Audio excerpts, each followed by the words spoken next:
Eu quero convidar você a abrir a sua Bíblia em Mateus, capítulo de número 10. Nós vamos ler o verso de número 37. Palavras de Jesus.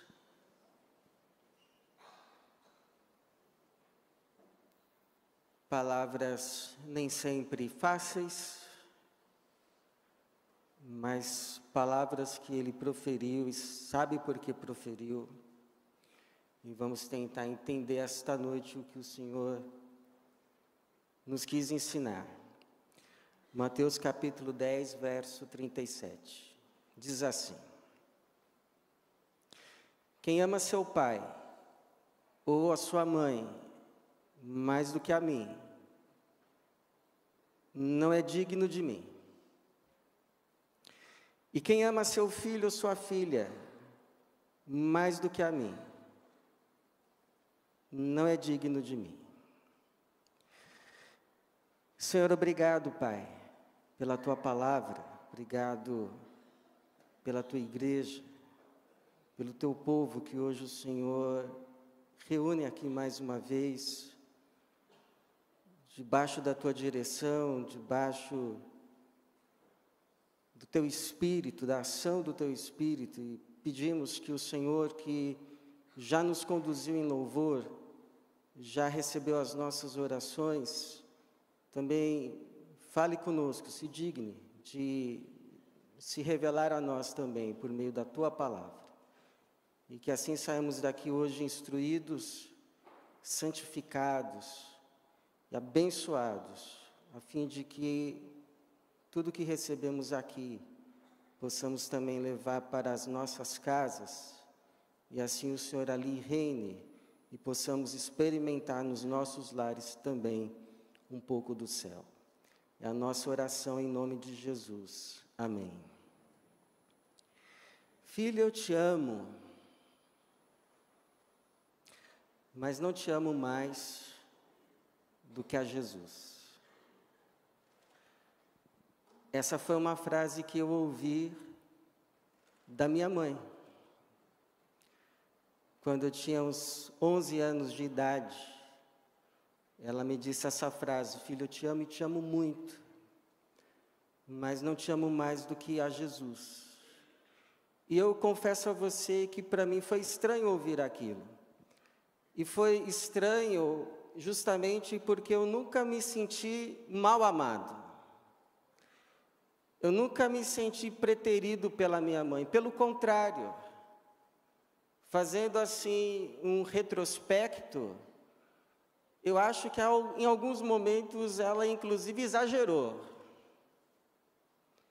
Não precisava tanto, não precisava ter me protegido tanto, não precisava ter me defendido tanto. E quando eu ouvi aquilo, eu pensei assim, ela deve ter lido isso aí na Bíblia. Ela deve ter lido Mateus capítulo 10, 37, e é por isso que ela está falando isso. E de fato, irmãos, esse verso de número 37, de todos os textos, de todas as palavras que Jesus proferiu, certamente, para os nossos ouvidos modernos, este é um dos versículos mais difíceis de realmente recebermos, aceitarmos e dizermos, é assim mesmo, está certo. Jesus está certo. Porque se Ele pedisse assim para nós, olha, quem amar mais o vizinho do condomínio do que a mim não é digno de mim, tudo bem, tranquilo. Se Ele dissesse assim, olha, quem amar mais o colega do trabalho do que a mim, não é digno de mim, tranquilo. Mas Ele nos diz assim a respeito de amar pai, de amar mãe. Ele toca no assunto tão sensível para nós, de amor para com aqueles que a gente mais ama, que são os filhos. são as filhas. Então, para nós, para a nossa geração, essas palavras aqui nos parecem muito duras. Parece que Jesus está exagerando. Parece que Jesus está pedindo de nós um pouco demais. Aliás, ele está pedindo muito. Para alguns, assim, beirando o impossível, o inconcebível.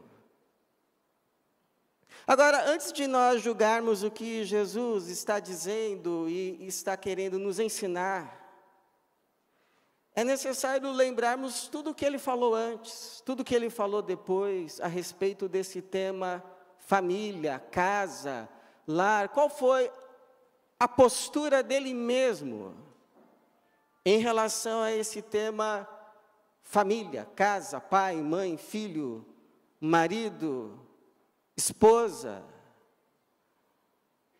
Quando a gente vai para o Novo Testamento, a gente vê, a gente percebe que Jesus sempre mostrou muita afeição às famílias. Jesus sempre compreendeu os laços de afeto e buscou devolver aqueles que eram mais amados para aqueles que os amavam. Por exemplo, quando ele entra na cidade de Naim e às portas está saindo um funeral, está sendo velado um moço, e ao lado a sua mãe, agora, além de viúva, sem o seu provedor, o seu arrimo de família, e Jesus se compadece. O texto diz que ele se enche de misericórdia por aquela viúva, por aquela mãe, por aquela mulher, toca o esquife, coisa que cerimonialmente, de acordo com a religião da época, não era concebível, ele ia ficar impuro, mas ele toca o esquife. Ele ordena que o moço se levanta, ele ressuscita o moço. Antes disso, tem tanta compaixão tem tanta sensibilidade para com aquela mãe, que ele diz assim: o seu terno, não chores. Não chores.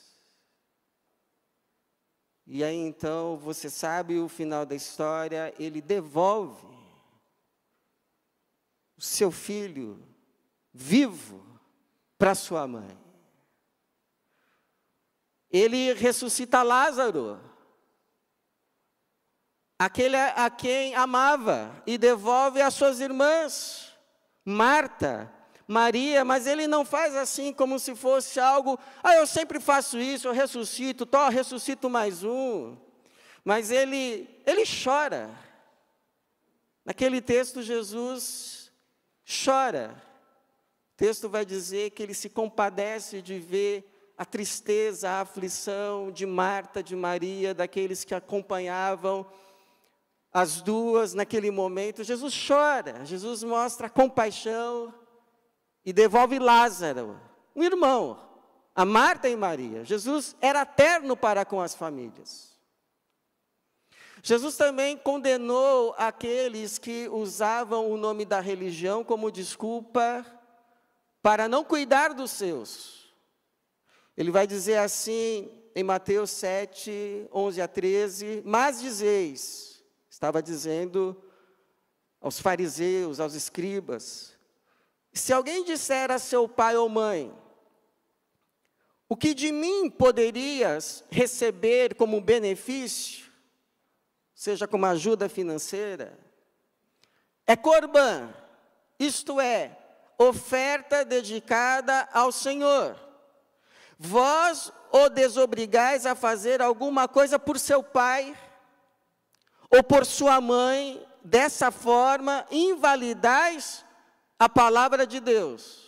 Ou seja, tinha um pessoal que, para escapar de ter que ajudar o pai, ter que ajudar a mãe, sustentar a casa, sustentar a família, dizia que tudo o que ele tinha que estava consagrado ao Senhor como oferta, o corbã.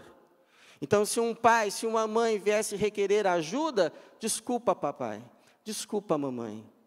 Qualquer coisa que você pudesse requerer de mim já está consagrada a Deus. Jesus condena isso.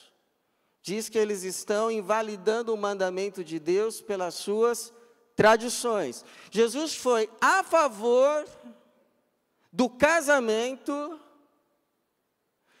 e contra a sua dissolução. Jesus foi muito claro. É de Jesus aquelas palavras: o que Deus uniu, o homem não separe. Ah, Jesus, mas então por que o Moisés permitiu dar carta de divórcio? Por causa da dureza do vosso coração. Mas no início não foi assim. Antes deixará o homem o seu pai e a sua mãe, se unirá à sua esposa, e serão então uma só carne. O que Deus uniu, o homem não separe. Jesus foi muito claro, a favor do casamento, totalmente contra a sua dissolução. E Jesus mesmo, nas suas atitudes, mostrou cuidado para com os seus. Quando Jesus estava na cruz, Jesus vê ali Maria, que ficaria provavelmente desamparada, porque Jesus não podia contar com o apoio dos seus meio-irmãos. Então ele vê ali também o seu discípulo amado João, e a entrega aos seus cuidados, dizendo: mulher, eis aí o seu filho, e diz ao discípulo: eis aí a sua mãe. E a partir desse momento o discípulo a recebe em casa, ela ia ser cuidada, não ficou desamparada ao perder o seu arrimo de família, que era Jesus. E Jesus, quando ressuscita, Paulo vai dizer que dentre 500 a quem ele apareceu, ele faz questão de aparecer também ao seu meio-irmão, Tiago, confirmando assim a sua fé, porque os seus meios-irmãos, a princípio, não criam nele, vão crer depois creem, são achados com os apóstolos. Esse Tiago mesmo, meio-irmão de Jesus, vai se tornar um dos principais líderes da igreja de Jerusalém, e ele é o autor da carta de Tiago, que temos no Novo Testamento, e ele começa ali a sua carta dizendo: Tiago, servo do Senhor Jesus Cristo, verdadeira conversão. Então veja, Jesus não apenas reconhece o valor, a importância da instituição família no plano divino, mas também a abençoa. Mostra a sua afeição, mostra a sua preocupação, a sua compreensão dos laços familiares, como são entranháveis, como são fortes. Diz que não é para se terminar um lar, e ele mesmo dá o exemplo de cuidado. Então, irmãos, diante de tudo isso, afinal de contas, o que Jesus está nos ensinando aqui? Porque só pode ser a favor da família.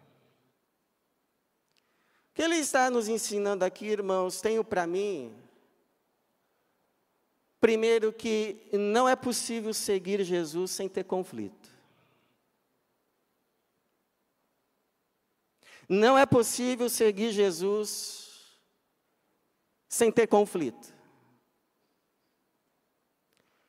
Ele vai dizer nos versículos anteriores, verso 35, por exemplo: porque vim causar hostilidade entre o homem e seu pai, entre a filha e a mãe, entre a nora e a sogra. Por quê? Porque dificilmente uma casa se converte de uma vez.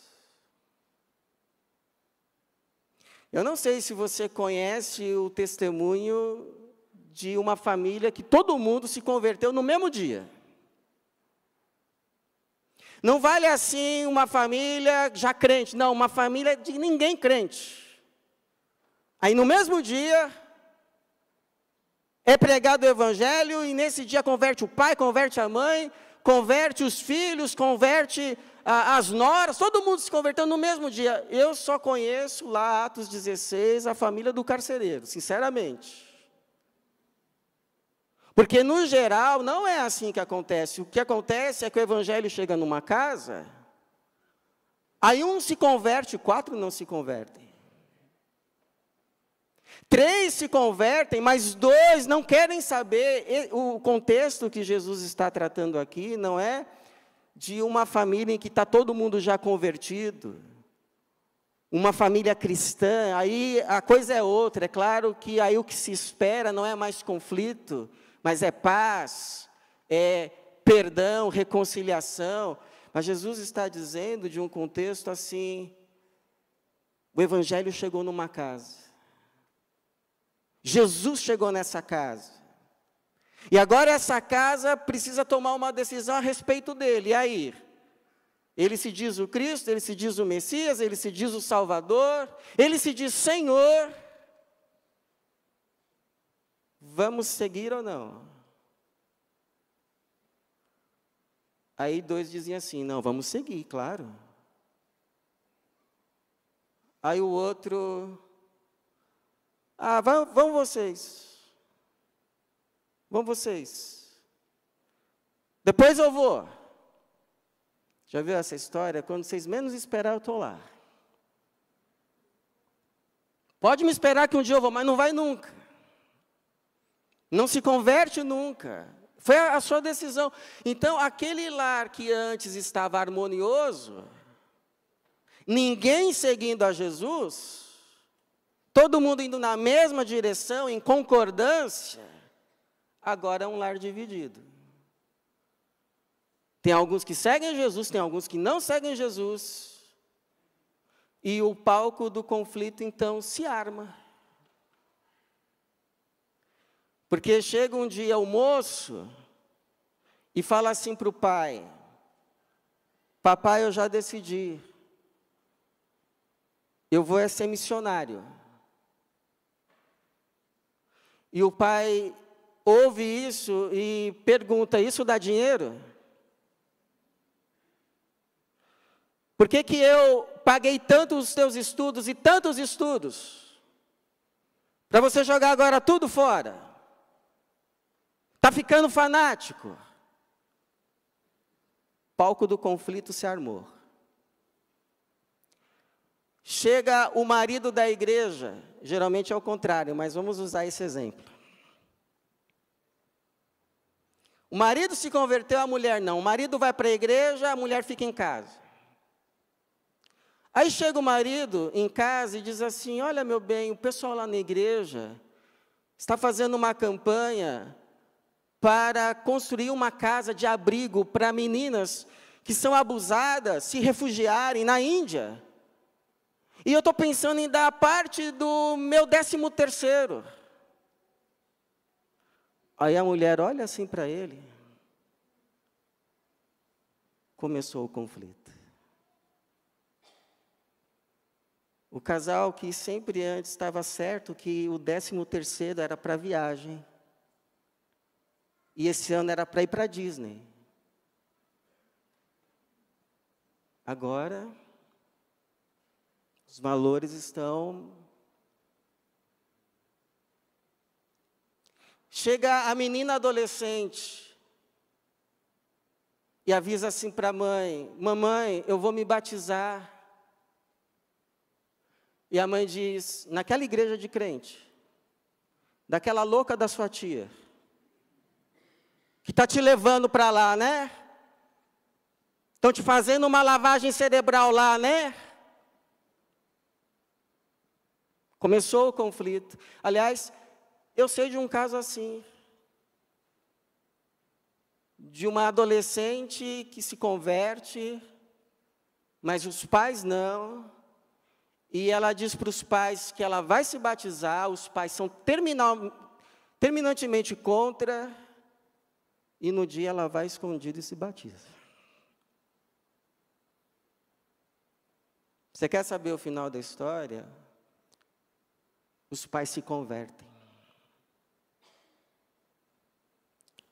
são impactados pelo testemunho de uma moça que decide seguir Jesus. Eu conheci essa família, uma grande bênção na igreja. Porque a verdade de Jesus é tão pura, a sua graça é tão grande, que quando a gente resolve agradar a Jesus, ainda que isso signifique aborrecer a alguém, até mesmo essa pessoa que é aborrecida é abençoada. Quando a gente agrada a Jesus, até quem a gente aborrece para agradar a Jesus, é abençoado por Jesus. Então você quer uma casa abençoada? Obedeça a Jesus. Siga a Jesus, porque é assim que você está abençoando o teu lar. Você abençoa quando você faz o que Jesus manda. Creia nisso. Você não abençoa a tua casa desagradando Jesus. O que Jesus está nos ensinando?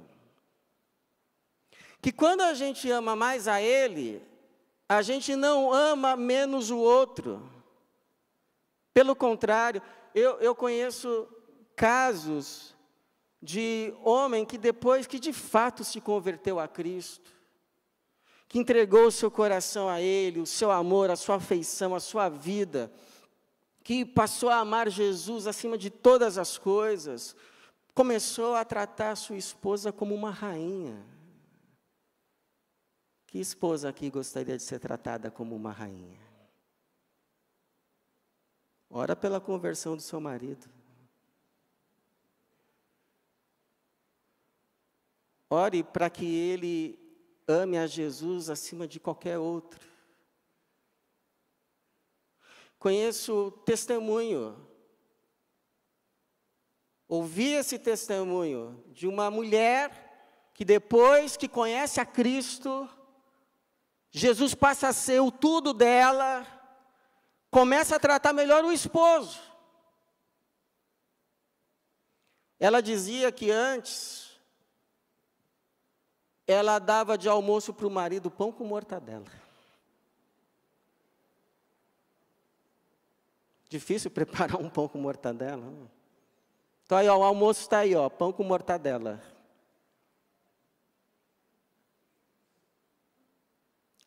Aí depois que conhece a Jesus, que Jesus entra na vida dela, entra o amor de Jesus pelo marido dela, começou a cuidar melhor das refeições, para cuidar melhor do marido.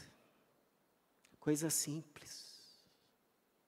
O Evangelho começa nas coisas simples e vai fazendo toda a diferença. Dentro de casa, com as coisas mais pequenas da vida. Então perceba, não sei se lemos certo, mas lemos, Jesus não está dizendo para a gente amar menos pai. Não está dizendo isso. Não está dizendo para amar menos a mãe.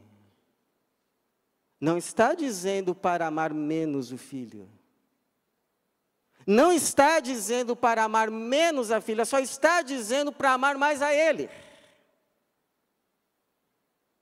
Porque quando a gente ama mais a Ele, a gente não ama menos o outro.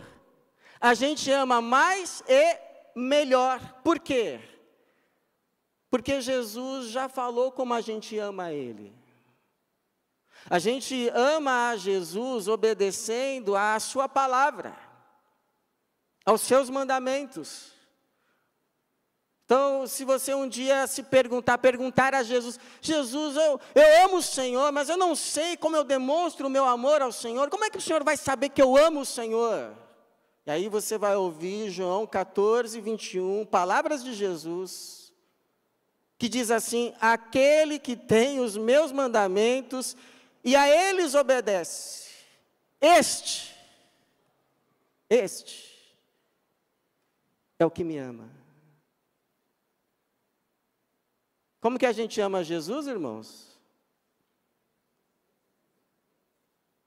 Você diz que ama Jesus? Amém, glórias a Deus por isso. Mas como que a gente ama Jesus? Como que ele deseja ser amado? O que é amar Jesus? Obedecer a sua palavra. Guardar os seus mandamentos. Ter a sua palavra como diretriz final da vida, para tudo.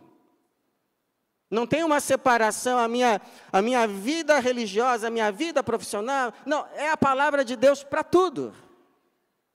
Ou ele é Senhor, ou ele não é. Ele não pode ser Senhor só de uma área e dessa outra, não. Ele é Senhor de tudo. Senhor dos senhores, o meu Senhor, o meu Salvador. A palavra dele é vida, para a minha vida, para a sua vida. Então eu te pergunto, uma pessoa que entende isso,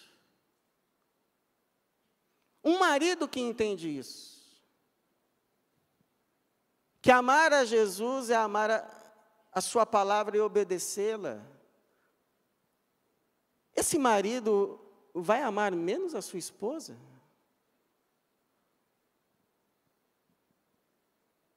Pelo contrário, esse homem não vai traí-la nem em pensamento. Não vai traí-la nem com o olhar, quando ela não está perto. Por quê? Porque vai se lembrar das palavras de Jesus. Mateus 5, 27 a 28, ouviste que foi dito, não adulterarás. Eu, porém, vos digo que todo aquele que olhar com desejo para uma mulher já cometeu adultério com ela no coração. Então vai fazer igual Jó, que fez um pacto com seus olhos, não colocá-los em nenhuma moça. Amou mais a Jesus, amou mais a esposa. Sobe o nível de amor por Jesus, sobe o nível de amor por todo mundo.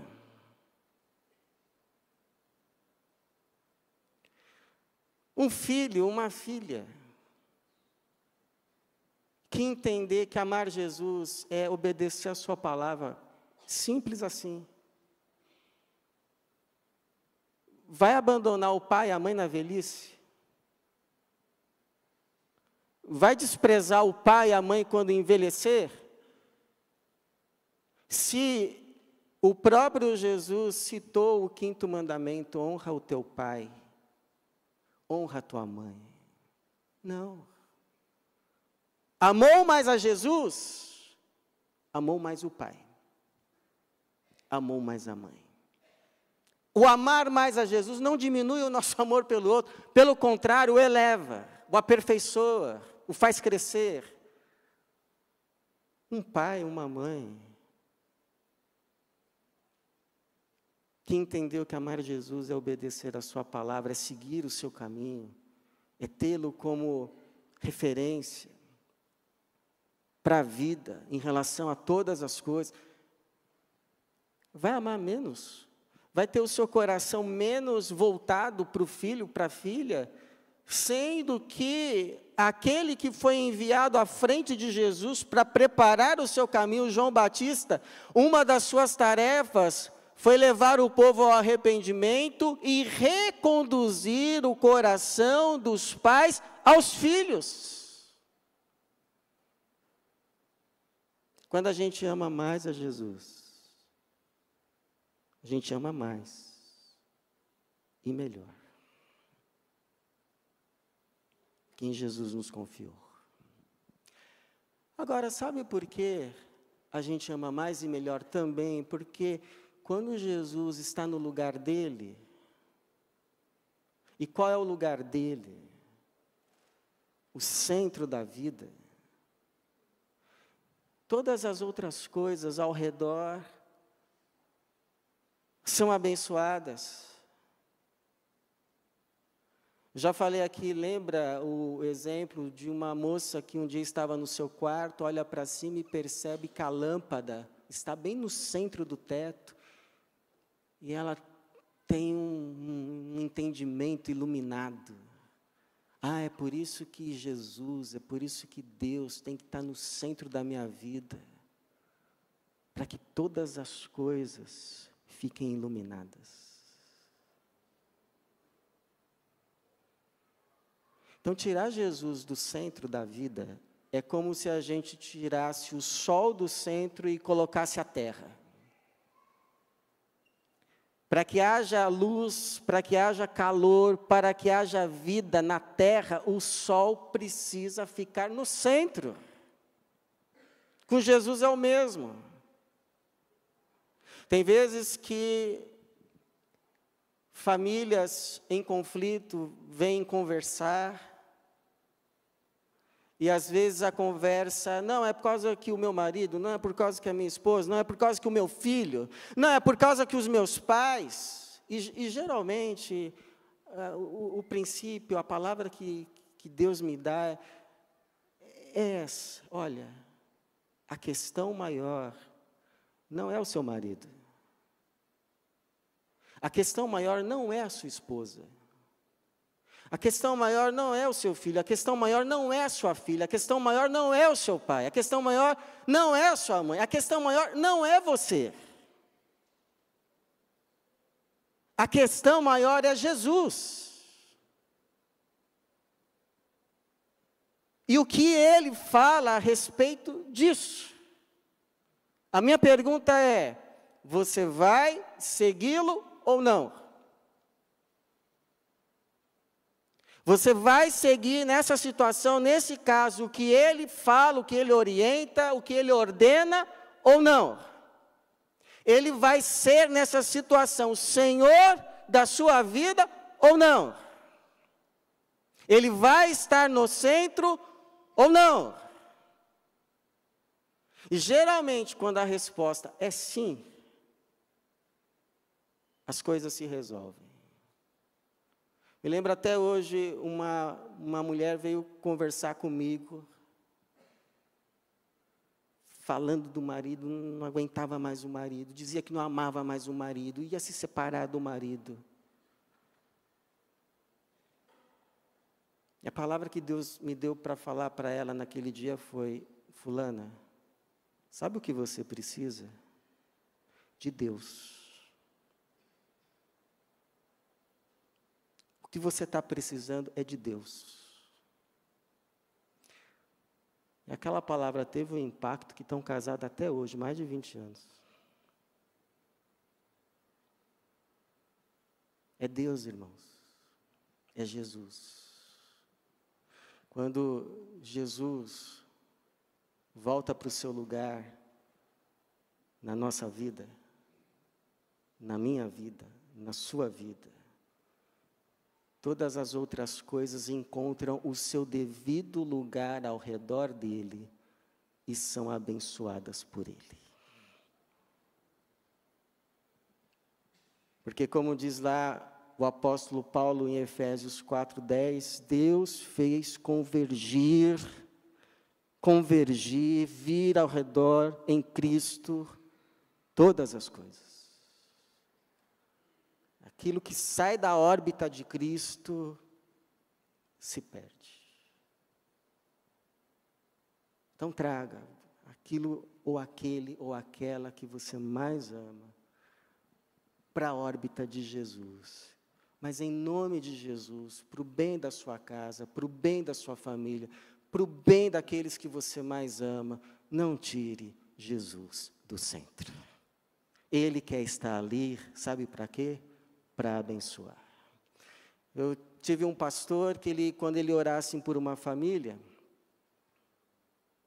ele dizia sempre essas palavras na oração: Senhor, faça desse lar um cantinho do céu na terra. Eu nunca mais esqueci essas palavras. O que ele estava pedindo era o seguinte: Senhor, reina nessa casa. Seja Deus nessa casa. Seja Senhor nesse lar, ocupe o centro, ocupe o lugar de honra. Por quê? Porque onde Jesus reina, ali não é o reino da mulher. Não é o reino do homem. Não é o reino dos filhos. Ali onde Jesus reina é o reino de Deus.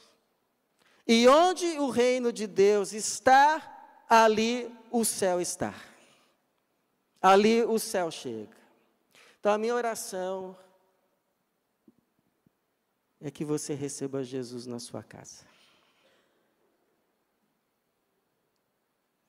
Você abra a porta para Ele. E que você dê a Ele o lugar de honra. O lugar principal. E que assim Ele faça da sua casa um cantinho do céu na terra. Porque é isso que Ele quer fazer. Que Deus nos abençoe. Amém.